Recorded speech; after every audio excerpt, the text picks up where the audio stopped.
The second pick will be made by the San Antonio Spurs. Have you ever guys heard of the saying, the rich get richer?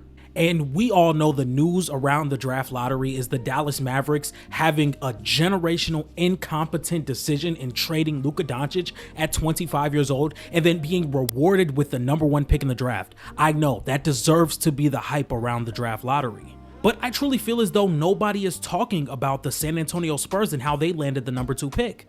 And this is a San Antonio Spurs team that is getting the best out of every single situation. You land the #1 pick in 2023, you go get a generational prospect in Victor Wembanyama, who now going into year 3 is considered a top 10 player.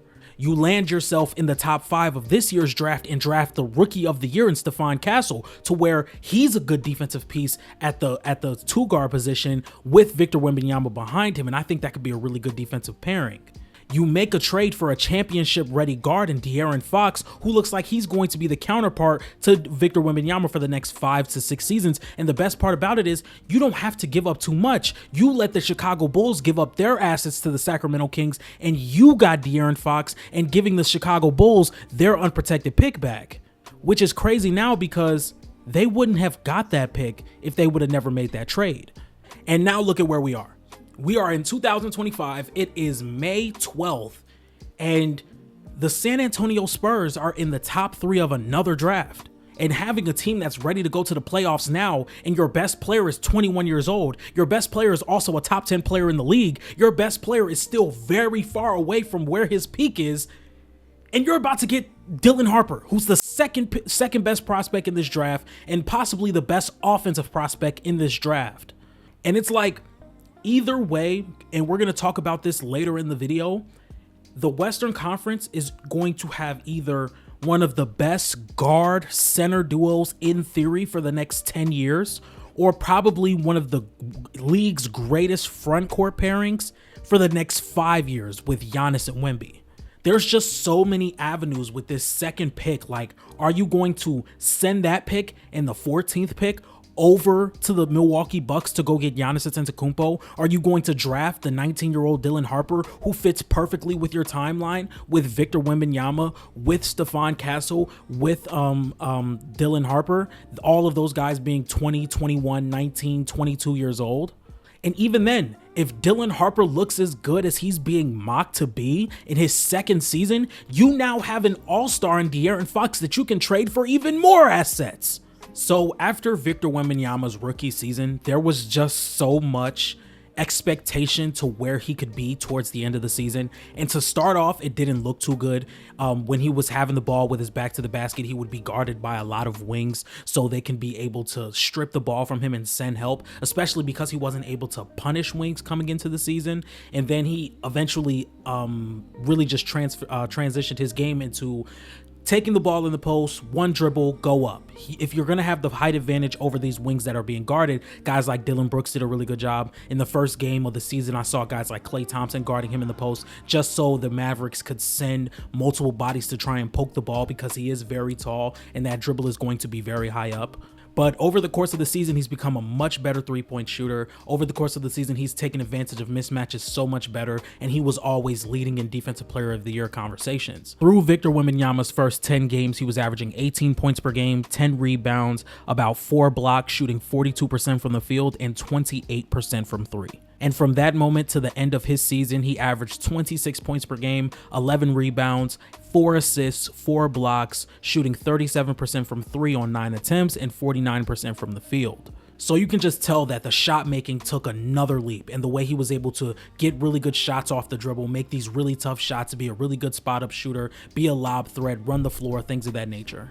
And then around the trade deadline, the San Antonio Spurs said, we have a real shot of making the playoffs. Right now, we're dangling around the play-in spot, and we want to add some more talent and really get this thing going, because Victor Wembanyama is playing like a top 7 player in basketball.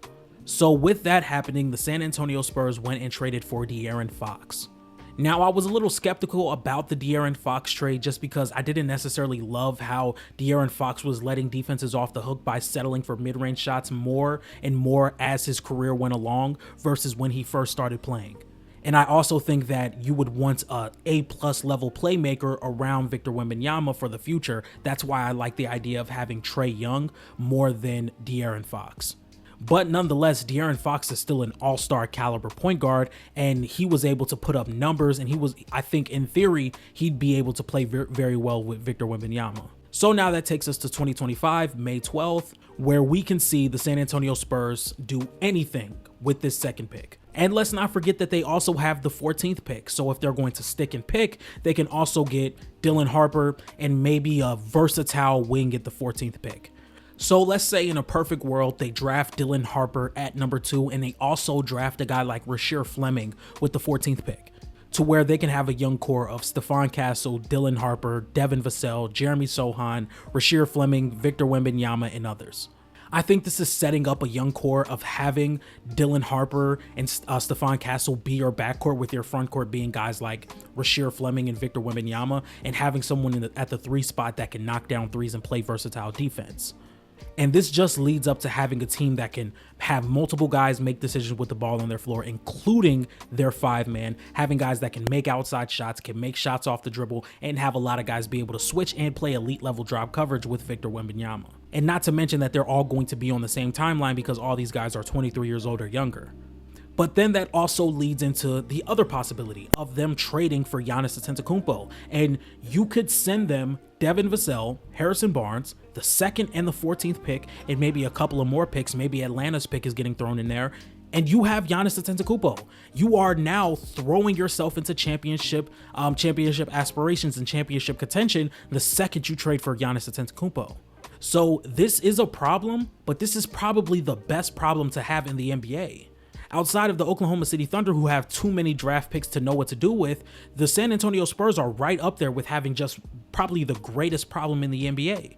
Because you have a young phenom who is good enough to lead you to the playoffs, and you now have the assets to go get an all-time great player, and now you're just lucky enough, he just happens to become available when you have the 2nd pick in the draft in a really good draft class. And let's not forget that Victor Wembanyama is only going to be making $13 to $16 million over the next 2 seasons. He's relatively cheap, and you're going to be paying a top 10 player in the NBA that kind of money over the next 2 seasons. So it's not crazy to think that you could spend a lot of money in free agency or make these big trades for guys like Giannis Antetokounmpo and still have the cap flexibility to bring in the proper pieces around them. So this is the $100 million question. Yes, I know Cooper Flagg going to Dallas is going to be the talking point over the next couple of days.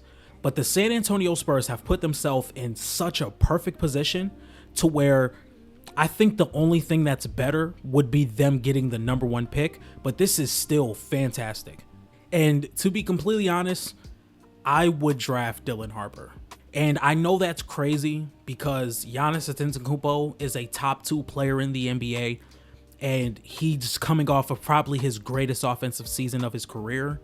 But I just don't think we are in the position to rush anything.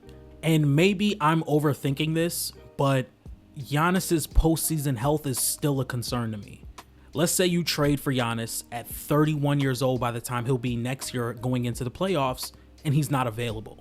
What happens then? And I know a lot of people can say, oh, well, what if Dylan Harper doesn't become as good as you think he would, which is a very real possibility that could happen.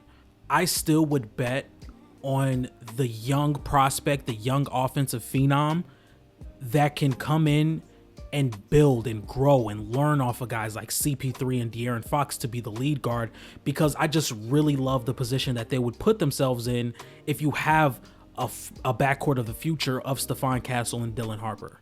Not to mention, you still have the 14th pick. You can bring in a wing or a forward that can play next to Wemby, knock down shots, switch on the perimeter, and I'm looking at guys like Noah Penda, Rasheer Fleming, and Colin Murray-Boyles. Those are the 3 guys I'm looking at the most. And I think all 3 of those guys fit what San Antonio would love to do, especially just to have a guy that like Rasheer Fleming that can knock down shots consistently and switch onto the perimeter and guard in the low post. But then if we look at a guy like Colin Murray-Boyles, who is like a top 3, top 5 defender in this draft class, who can guard multiple positions, rebound the ball very well, and attack mismatches, I just think that what that young core could look like is going to be great if they can keep this together for the next 10 to 12 years. And I just don't know if you bank on winning right now, when even if you do trade for Giannis, you're going to be giving up a lot, and there's still a lot of holes in this team for me to just blindly think with that big three, they can win a championship and they're going to be the championship favorite. So maybe I'm just overthinking this once again. I just don't know if I feel like I have to rush it with Victor Wembanyama.